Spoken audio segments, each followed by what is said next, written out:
Você já acordou de um sonho sentindo que algo foi tirado de você? Não consigo explicar de outra forma. É uma sensação de vazio, de sujeira, de algo errado, que ficou colado na sua alma durante o dia inteiro.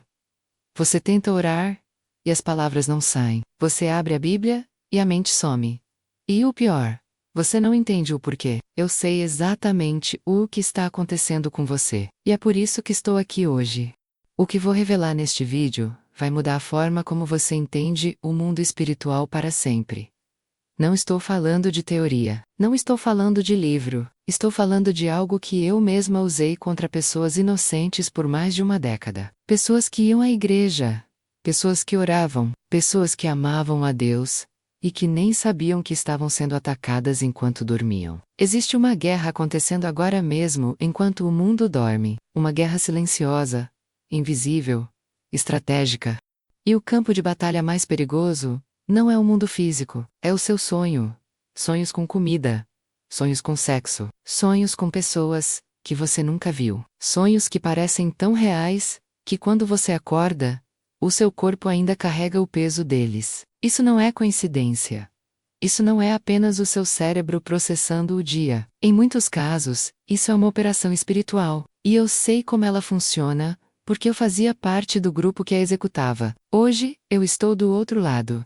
Hoje eu sirvo ao Deus que me libertou. Mas antes de chegar aqui, passei anos nas trevas fazendo coisas que ainda me custam lágrimas quando me lembro. E é exatamente por isso que não posso ficar em silêncio. Se você já acordou exausto sem motivo, se os seus sonhos têm sido perturbadores, se a sua vida espiritual está fraca e você não sabe por quê, fique até o final deste vídeo. O que eu vou revelar aqui pode ser a chave que você precisava para finalmente ser livre.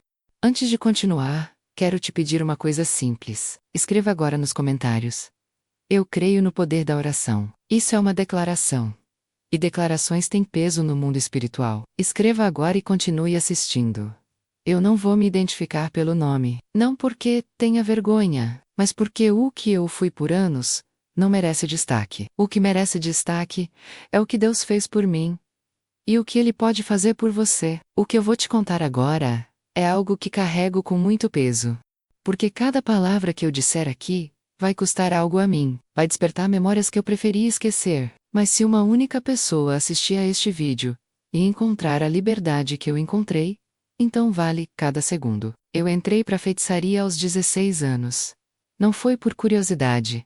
Foi por dor. Eu cresci em uma família onde o sofrimento era silencioso, e a religião era apenas fachada. Minha mãe sofria. Meu pai havia partido. E eu, uma adolescente perdida, fui encontrada por pessoas que pareciam ter respostas. Pareciam ter poder. Pareciam ter algo que o mundo comum não tinha. Elas me acolheram, me ensinaram, e aos poucos eu fui descendo em um nível de escuridão, que nem eu mesma conseguia enxergar o tamanho. Por mais de 12 anos eu fiz parte de uma rede espiritual organizada. Não estou falando de crendices populares, não estou falando de simpatias e velas coloridas. Estou falando de uma estrutura com hierarquia, com rituais específicos, com missões definidas e com alvos reais. Pessoas reais, famílias reais, igrejas reais. A nossa especialidade era o que chamávamos internamente de operações noturnas, ataques executados durante o sono das pessoas, e eu não era uma figura secundária nesse grupo. Eu era treinada, eu era enviada, eu cumpria missões. Minha função específica envolvia o que vou explicar com detalhes ao longo deste vídeo. Entrar na vida de pessoas através dos sonhos. Eu sei como esses ataques são planejados. Eu sei quais são os alvos preferidos. Eu sei quais são as portas que o inimigo usa para entrar. Eu sei o que faz um crente ser vulnerável. E eu sei, porque vi com os meus próprios olhos, o que destrói completamente essas operações. O nome de Jesus não é um símbolo religioso. É uma autoridade real. E eu aprendi isso da forma mais assustadora possível. Vendo esse nome destruir tudo aquilo em que eu acreditava ter poder, fui libertada. Passei por um processo longo, doloroso e completamente sobrenatural. Hoje, sirvo ao Deus que escolheu não me destruir, quando eu merecia. E hoje uso tudo o que aprendi nas trevas, para iluminar o caminho de quem está preso sem saber. O que vou revelar a seguir não é ensinamento de segunda mão. É o que eu vivi. e o que eu finalmente entendi quando Deus abriu os meus olhos para a verdade. Preste muita atenção no que vem a seguir, porque o próximo capítulo vai mudar a forma como você entende os seus sonhos para sempre. Deixa eu te explicar algo que a maioria das pessoas nunca vai ouvir em uma igreja comum. O mundo espiritual não dorme. Enquanto você fecha os olhos e o seu corpo descansa, existe uma dimensão paralela completamente ativa. E dentro dessa dimensão, existem operações sendo executadas com precisão cirúrgica contra vidas que foram escolhidas como alvo. Quando eu estava dentro do grupo, uma das primeiras coisas que aprendi foi que o sono humano é considerado, no mundo das trevas, o momento de maior vulnerabilidade de uma pessoa. Não porque Deus abandona alguém durante o sono, mas porque a maioria dos crentes entra nesse estado sem nenhuma cobertura espiritual, sem declaração, sem consciência do que está ao redor. E é exatamente aí que as operações começam. Existem 3 tipos principais de ataques noturnos que eu executei ou observei ao longo dos meus anos no grupo. O primeiro é o ataque de alimentação espiritual. O segundo é o ataque de vínculo sexual. E o terceiro é o ataque de implantação de acordo. Os 3 podem acontecer dentro de um único sonho. E os 3 têm consequências que se manifestam na vida física da pessoa, de formas que ela nunca vai conseguir explicar. Deixa eu te descrever como funciona o ataque de alimentação espiritual, para que você entenda a gravidade do que estou dizendo. Dentro do grupo, esse tipo de operação era chamado de selamento interno. A ideia é simples, mas devastadora. Quando uma pessoa aceita comida dentro de um sonho, especialmente de alguém que ela reconhece como familiar ou de confiança, ela está, no mundo espiritual, firmando um acordo. Esse acordo funciona como uma porta aberta, e por essa porta, coisas podem ser introduzidas na vida dessa pessoa, sem que ela perceba. Eu fui enviada contra uma mulher em 2011. Ela morava em uma cidade do interior, era casada, tinha filhos, frequentava uma congregação evangélica há anos. Era conhecida na comunidade como uma mulher de oração, mas havia algo em sua vida que a tornava um alvo. Ela guardava mágoa do seu irmão há mais de 8 anos, por causa de uma herança disputada. Nunca falou sobre isso publicamente, mas no mundo espiritual, essa ferida estava escancarada como uma janela aberta no meio de uma tempestade. A primeira vez que entramos no sonho dela, a cena foi construída com cuidado. Não chegamos com terror, chegamos com familiaridade. O sonho começou em um ambiente que parecia uma reunião de família. Havia comida farta, risadas, pessoas que ela reconhecia, e no meio da mesa, havia um prato preparado especialmente para ela. Alguém que ela amava em vida, já falecido, estava sentado ao seu lado sorrindo, e ofereceu o prato. Ela comeu. Quando acordou, não lembrava de nada com clareza, apenas sentia um cansaço estranho. Um peso no peito que não conseguia nomear. Nos meses seguintes, sua vida começou a desmoronar em câmera lenta. O casamento esfriou. Os filhos começaram a apresentar comportamentos inexplicáveis. A saúde dela foi deteriorando sem diagnóstico preciso. E o mais revelador de tudo: a oração saiu da vida dela, não de uma vez, devagar, como uma vela que vai apagando antes que você perceba. O segundo tipo de ataque, o vínculo sexual nos sonhos, é talvez o mais devastador emocionalmente, porque ele não apenas enfraquece a vida espiritual, ele cria uma ligação que a pessoa sente mesmo acordada.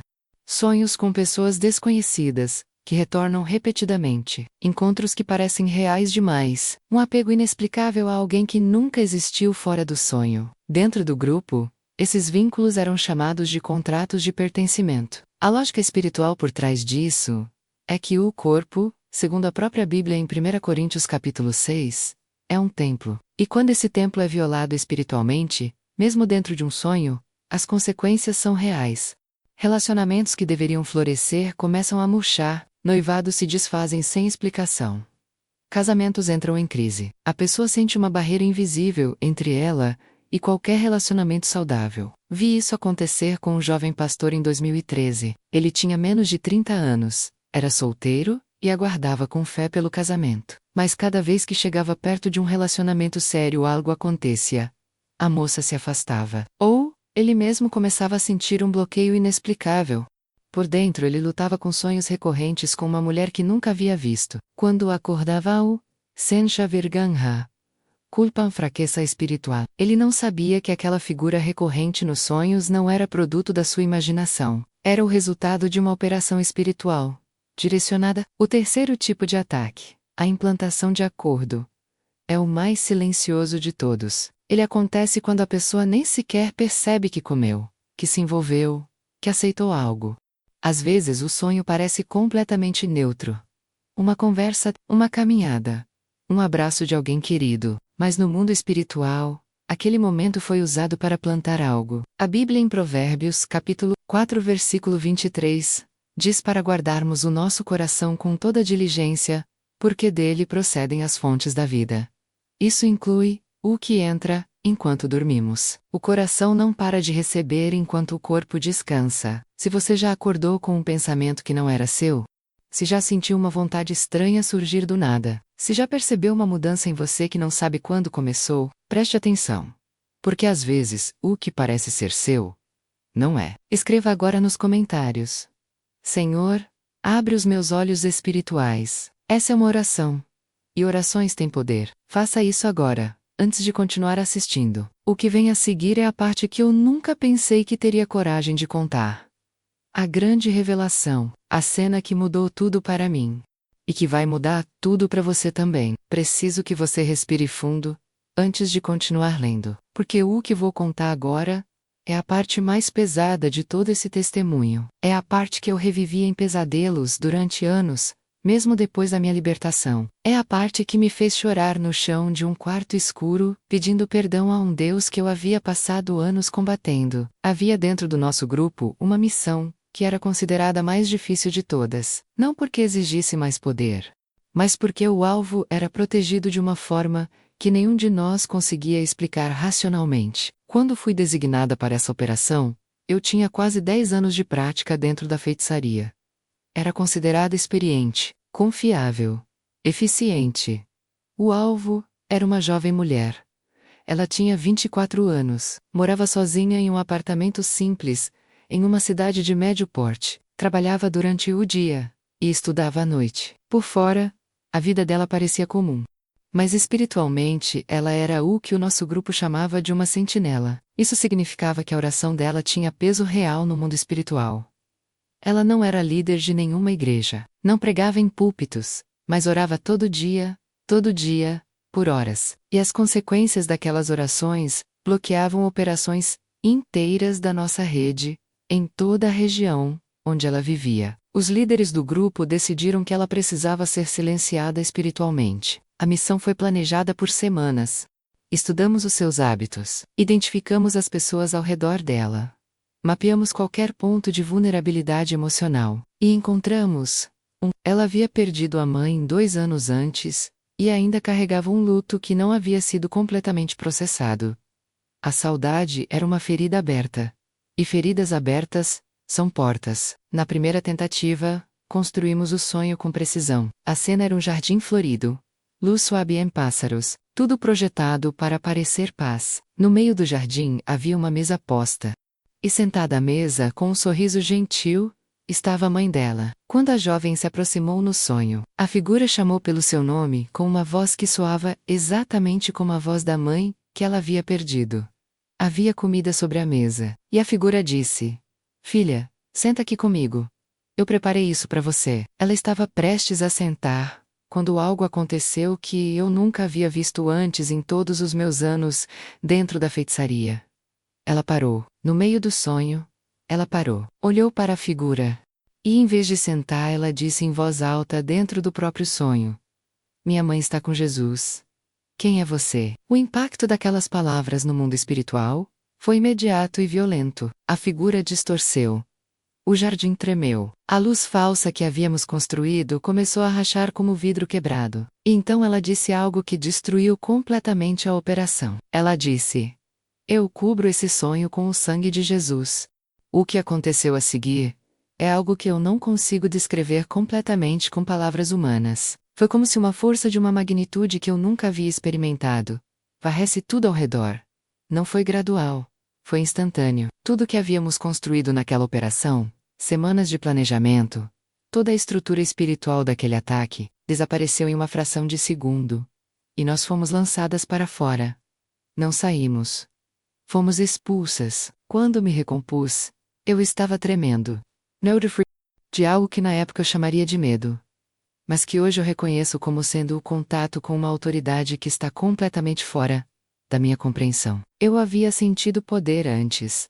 Havia participado de rituais que moviam coisas no mundo espiritual, mas o que aquela jovem carregava era de uma natureza completamente diferente. Era limpo. Era absoluto. Era inabalável. Fui ao encontro da líder do nosso grupo naquela noite. Precisava entender o que havia acontecido.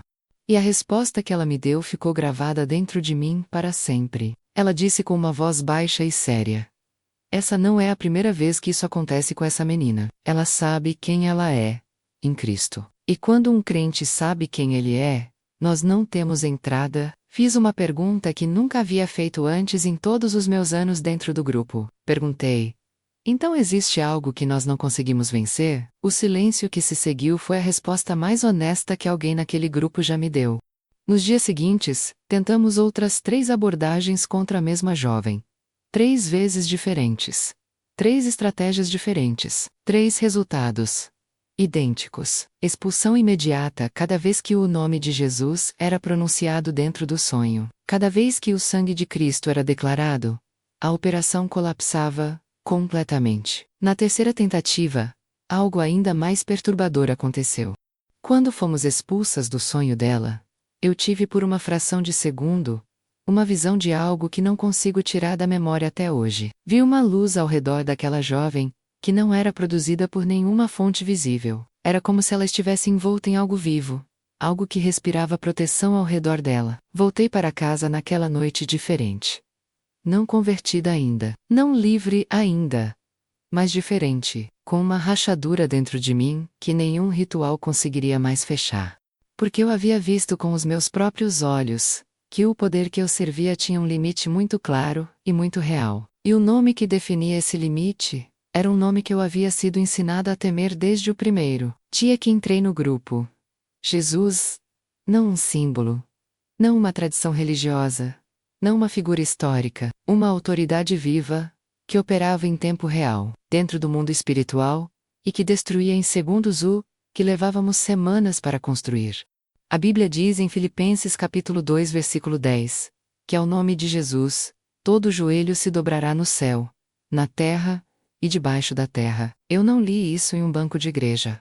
Eu experimentei isso como inimiga desse nome, e posso te dizer com a certeza de quem esteve do outro lado: essa escritura é literal, é real, e é a coisa mais aterrorizante que um ser das trevas pode enfrentar. O que aconteceu depois com a jovem, eu só fiquei sabendo muito tempo depois, já no meu processo de libertação.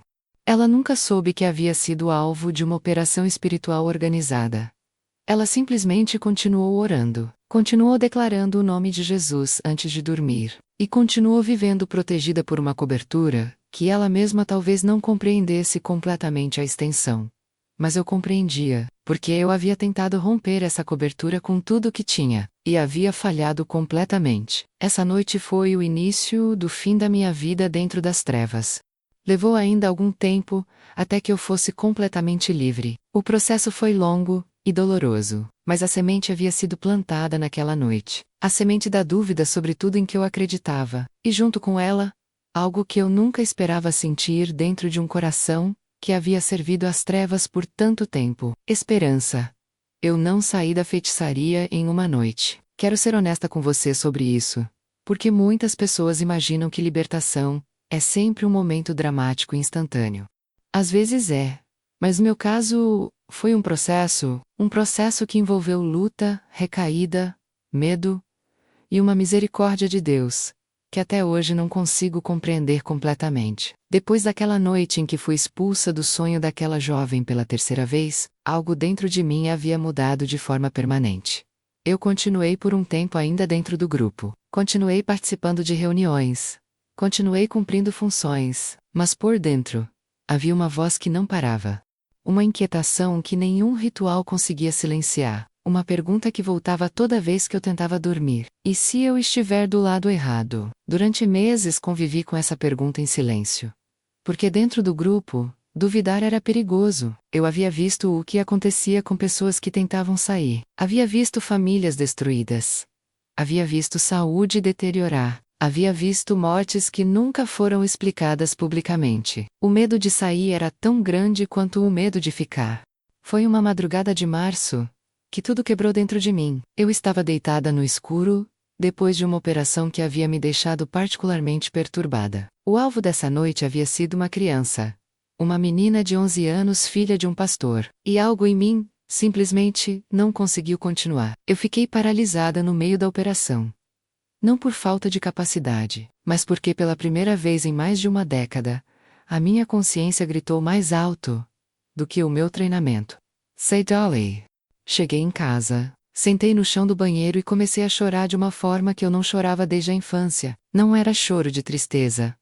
Era algo mais profundo. Era o choro de uma alma que finalmente havia reconhecido o peso de tudo que havia carregado e causado. Naquela noite, sem saber direito o que estava fazendo, eu disse em voz alta uma frase que nunca havia saído da minha boca com sinceridade antes. Eu disse: se você é real, me ajuda. Não chamei nenhum nome. Não fiz nenhuma oração elaborada.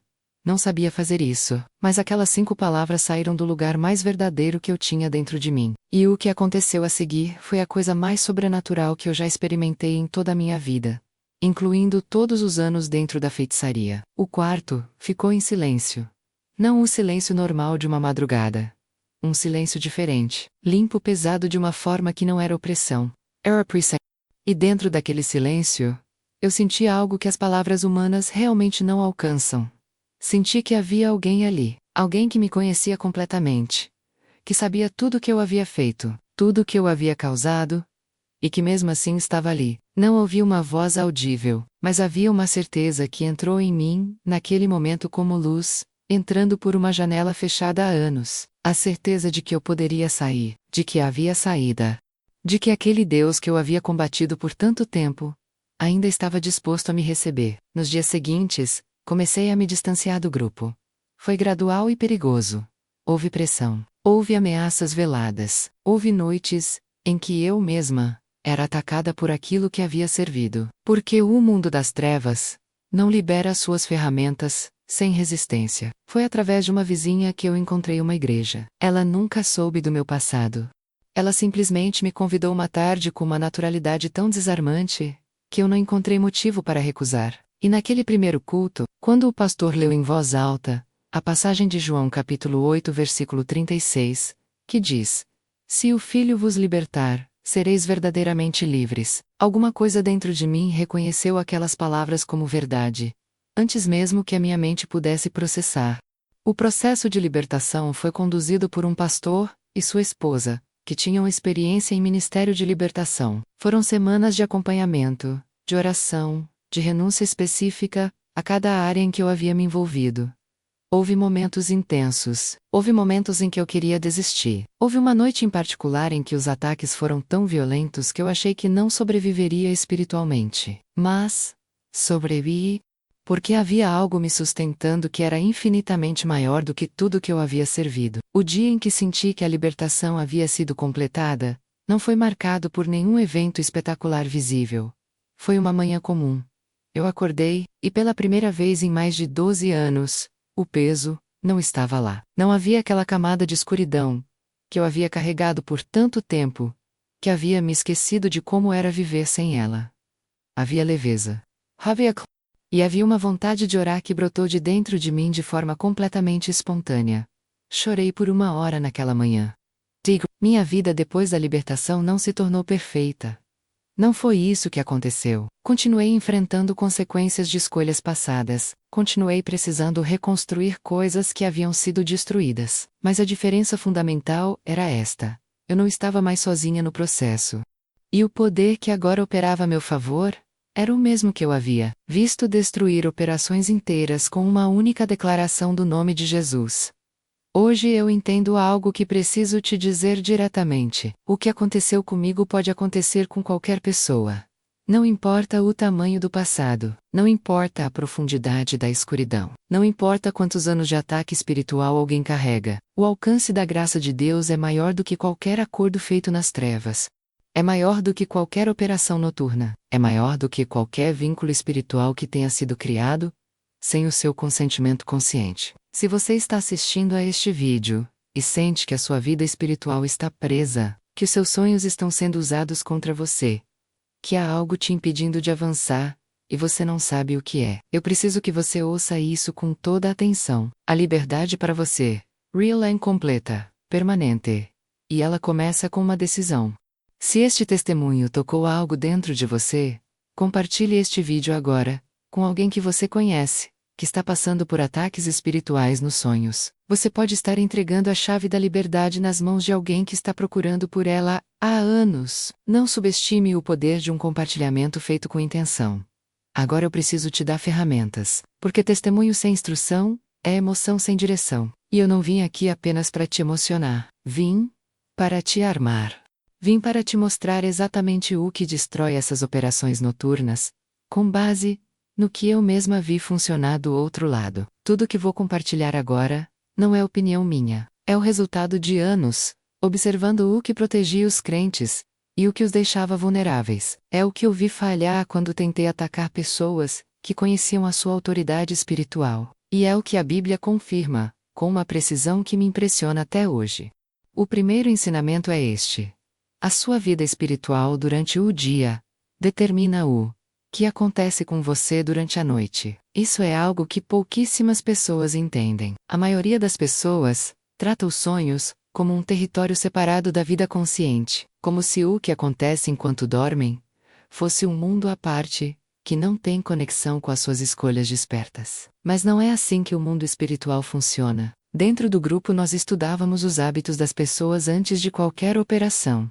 E havia um padrão muito claro. Pessoas que mantinham uma vida espiritual ativa durante o dia, que oravam pela manhã, que liam a palavra, que guardavam o coração daquilo que assistiam e escutavam. Essas pessoas criavam ao redor de si uma atmosfera que tornava qualquer operação noturna muito mais difícil de executar. A Bíblia confirma isso em Filipenses capítulo 4, versículo 8, quando instrui os crentes a pensarem em tudo que é verdadeiro, tudo que é honesto, tudo que é justo, tudo que é puro. Esse versículo não é apenas uma sugestão de higiene mental, é uma instrução de guerra espiritual. O que você alimenta na sua mente durante o dia, constrói ou destrói a sua proteção durante a noite. Vi crentes que oravam por horas durante o dia, mas que passavam as noites consumindo conteúdo que enchia a mente de lixo espiritual. E essa contradição criava uma brecha, porque a mente não para quando o corpo dorme. Ela continua processando o que foi alimentado. E o que foi alimentado com impureza, vira porta aberta. O segundo ensinamento é sobre o poder da oração antes de dormir. Isso parece simples demais para ser levado a sério. Mas eu te digo com a autoridade de quem estava do outro lado: a presença ou ausência de oração antes do sono fazia uma diferença radical na nossa capacidade de aproximação. Quando uma pessoa orava antes de dormir, especialmente quando essa oração envolvia cobertura específica do sono, declaração do sangue de Jesus sobre o quarto, sobre a mente, sobre os sonhos, havia uma barreira que se estabelecia no mundo espiritual, que exigia um nível de esforço completamente diferente para ser contornada. Muitas vezes, o esforço não valia o resultado esperado, e a missão era abortada. A Bíblia em Salmos capítulo 4 versículo 8 diz: em paz me deitarei, e também dormirei, porque só tu, Senhor, me fazes habitar em segurança. Esse versículo é uma declaração de proteção noturna. Quando pronunciado com fé antes do sono, ele não é apenas poesia. É uma instrução espiritual sendo ativada. Uma oração simples antes de dormir pode ser esta: Pai, eu cubro o meu sono com o sangue de Jesus. Todo sonho enviado contra mim, esta noite é cancelado agora, em nome de Jesus. Minha mente, meu corpo e meu espírito estão sob a autoridade de Cristo. Amém. Simples, direta, poderosa. O terceiro ensinamento é sobre rejeitar o sonho no momento em que ele acontece. Muitas pessoas acreditam que são completamente passivas dentro dos sonhos, que o que acontece enquanto dormem está fora do seu controle. Mas isso não é verdade espiritualmente. A autoridade que um crente carrega não é suspensa durante o sono. Ela continua ativa, e pode ser exercida de dentro do próprio sonho. Eu vi isso acontecer inúmeras vezes. Alvos que, no meio de uma operação cuidadosamente construída, subitamente recusavam o que estava sendo oferecido, que gritavam o nome de Jesus dentro do próprio sonho, que declaravam o sangue de Cristo sobre aquela experiência, enquanto ela ainda estava acontecendo, e o resultado era sempre o mesmo. Colapso imediato da operação. Tiago capítulo 4 versículo 7, diz: Submete vós, pois a Deus, mas resisti ao diabo, e ele fugirá de você. Essa resistência funciona no mundo desperto e no mundo dos sonhos, porque a autoridade espiritual não tem horário de funcionamento. Se você estiver em um sonho e perceber que está sendo oferecida comida por alguém, especialmente por alguém falecido ou por uma figura familiar, rejeite imediatamente. Se perceber que está sendo envolvido em uma cena de natureza sexual, com alguém desconhecido, declare em voz alta dentro do sonho o nome de Jesus. Não espere o sonho terminar para reagir. Reaja dentro dele. O quarto ensinamento é sobre o perdão e a sua relação direta com a proteção espiritual. Esse foi um dos padrões mais consistentes que eu observei em toda a minha trajetória dentro da feitiçaria. Pessoas que carregavam mágoa profunda, especialmente mágoa de pessoas próximas como familiares, cônjuges, pastores ou amigos íntimos. Essas pessoas tinham uma vulnerabilidade espiritual muito maior do que pessoas que mantinham o coração limpo de amargura. Não é coincidência. É princípio bíblico. Efésios capítulo 4, versículos 26 e 27 dizem: Não deixeis que o sol se ponha sobre a vossa ira, não deis lugar ao diabo. A palavra lugar ali no texto original significa espaço, território. A amargura cede, território espiritual. E território cedido é território ocupável. Eu me lembro de um homem que havia servido fielmente a Deus, por anos, mas que carregava uma ferida de traição, cometida por alguém da sua própria família. Externamente, parecia forte, orava, jejuava. Mas aquela ferida não fechada era uma entrada que tornava as operações noturnas contra ele muito mais fáceis de executar do que deveriam ser para alguém com aquele nível de vida espiritual. A virada aconteceu quando ele decidiu perdoar. Não quando sentiu vontade de perdoar, mas quando decidiu. Porque perdão não é sentimento. É decisão. É um ato de obediência que move coisas no mundo espiritual de forma imediata. Na noite seguinte ao dia em que ele orou e liberou aquela pessoa, tentamos atacá-lo novamente. E encontramos uma porta que havia sido fechada. O que antes era uma entrada agora era uma parede. O quinto ensinamento é sobre a Santa Ceia como arma espiritual. Isso vai surpreender muitos que assistem, porque a Santa Ceia é geralmente praticada como um ritual religioso, uma tradição, um momento solene, dentro do culto. Mas a sua dimensão espiritual vai muito além do que a maioria das igrejas ensina. Dentro do grupo, havia uma consciência clara de que crentes que participavam da Santa Ceia com entendimento real do que estavam fazendo, eram alvos muito mais difíceis. A ceia representa a renovação de um acordo, o acordo do sangue de Cristo. E no mundo espiritual, acordos têm peso absoluto. 1 Coríntios capítulo 11, versículo 25, diz: Este cálice é o novo pacto no meu sangue. Quando um crente toma a ceia com fé e consciência espiritual, está renovando o pacto mais poderoso que existe no universo espiritual. E esse pacto cancela acordos inferiores.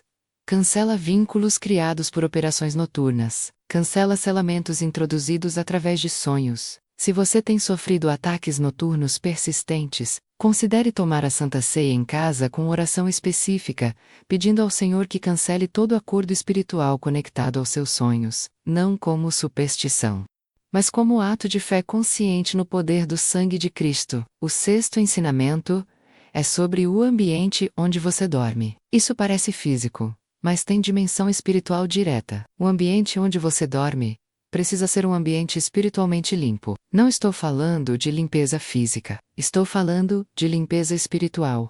Objetos conectados a práticas ocultistas, mesmo que recebidos como presentes sem o conhecimento da sua origem, podem criar uma abertura no ambiente onde você passa 1/3 da sua vida dormindo. A Bíblia em Atos capítulo 19, versículo 19, descreve pessoas que, após se converterem a Cristo, juntaram e queimaram publicamente objetos ligados a práticas ocultas.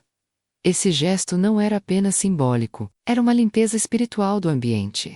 Faça uma avaliação honesta do que existe no ambiente onde você dorme.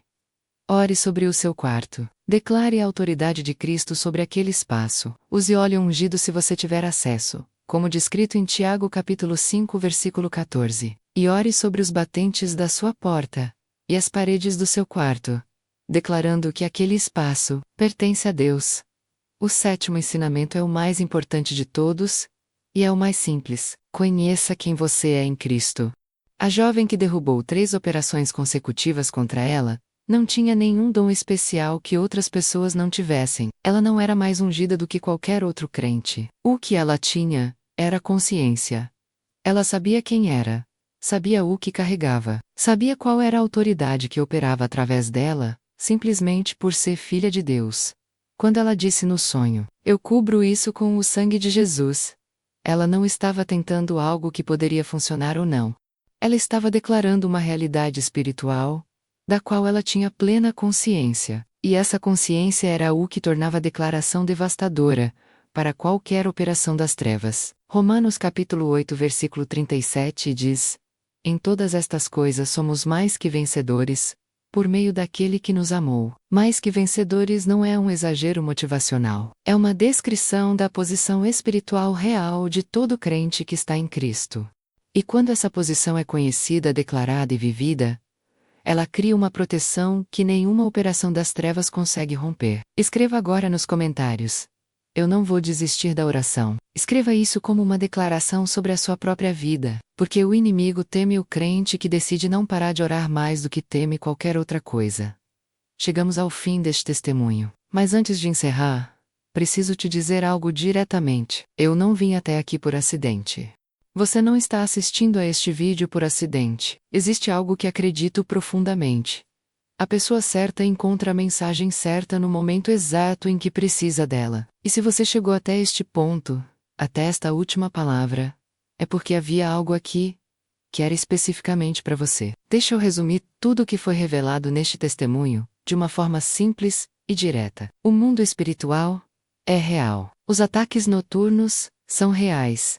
Os sonhos com comida, com sexo, com figuras familiares, carregando convites e ofertas. Esses sonhos, em muitos casos, não são produto aleatório da sua mente. São operações com planejamento, com intenção e com o objetivo claro de enfraquecer a sua vida espiritual, os seus relacionamentos, a sua saúde e o seu propósito. Mas existe uma verdade maior do que tudo isso. A autoridade de Jesus Cristo é absoluta no mundo espiritual. Não parcialmente absoluta. Não situacionalmente absoluta.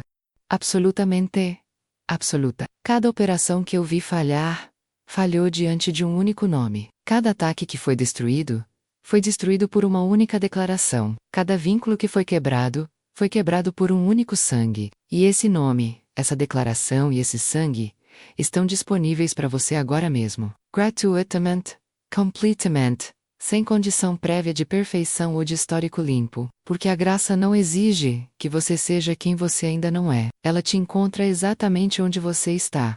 Se você tem sofrido com ataques nos sonhos, se a sua vida espiritual está fraca sem explicação aparente, se há vínculos em você que você não sabe de onde vieram, se relacionamentos quebram sem motivo claro, se a oração saiu da sua vida de forma gradual, e você não percebeu quando, eu quero que você faça uma coisa agora.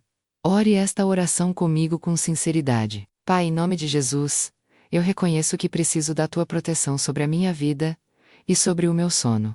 Eu cancelo todo acordo espiritual conectado aos meus sonhos, feito com o meu conhecimento ou sem ele. Eu rejeito todo alimento recebido em sonho, todo vínculo criado em sonho, toda operação executada contra mim, enquanto eu dormia. Eu cubro a minha mente, o meu corpo e o meu espírito com o sangue de Jesus. Declaro que o meu sono pertence a Deus. Declaro que a minha vida pertence a Deus. E declaro que nenhuma operação das trevas tem autoridade sobre o que foi comprado pelo sangue de Cristo. Em nome de Jesus.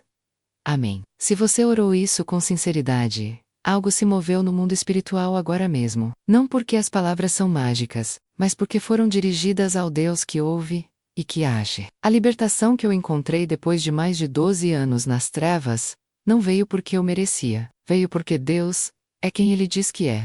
E o mesmo Deus que me alcançou no chão de um banheiro em uma madrugada, com uma frase de 5 palavras saída de um coração quebrado, esse mesmo Deus está te ouvindo agora. Não existe passado grande demais para a graça dele.